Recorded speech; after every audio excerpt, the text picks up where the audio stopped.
Hello dear students, today we will start with our new chapter of English, that is conjunctions. Now you already know what are conjunctions. So we will learn about kinds of conjunctions.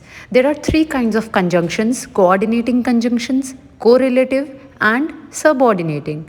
So first, what is coordinating conjunction?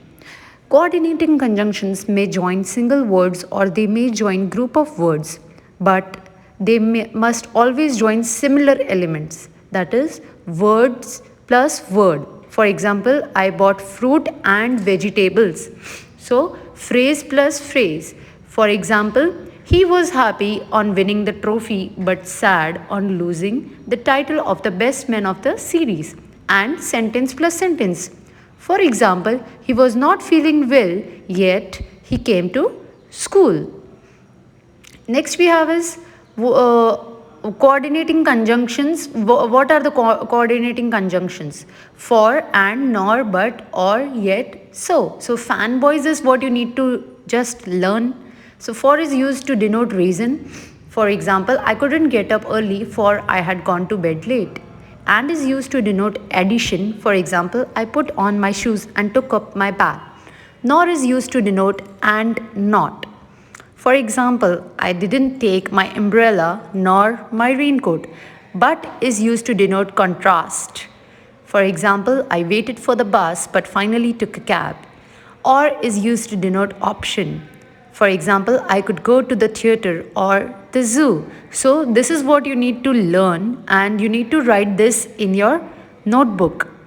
Next we have is yet is used to denote outcome. For example, I wrote as fast as I could, yet I couldn't complete my homework.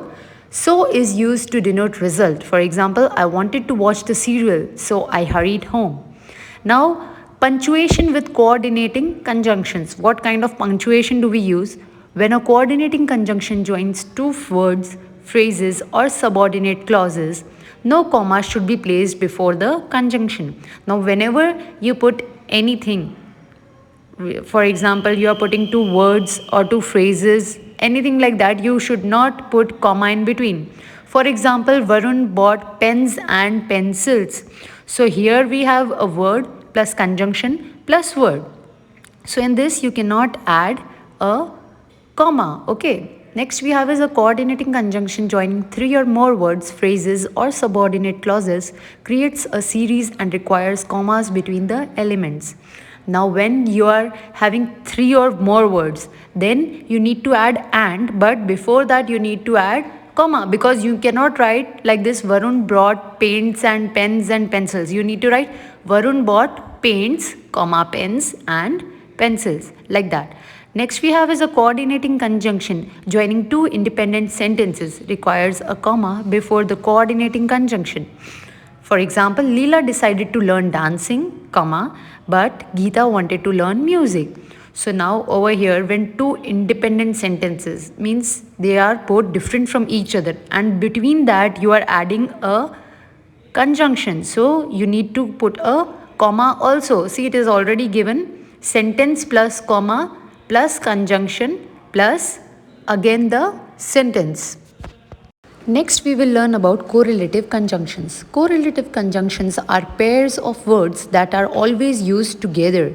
The correlative conjunctions are both, and, not only but also, either or, neither nor, whether or. The correlative conjunctions add one statement or fact to another. For example, the play was both interesting and informative.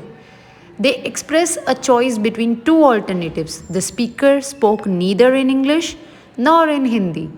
You have to bring either your journal or your notebook every day. And the last one is, I do not know whether Arpita has been selected for the dance or not. So this is how you add correlative conjunctions. So students, I hope you understood this much. You need to write the definitions in your notebook and we will continue tomorrow in the next video. Thank you.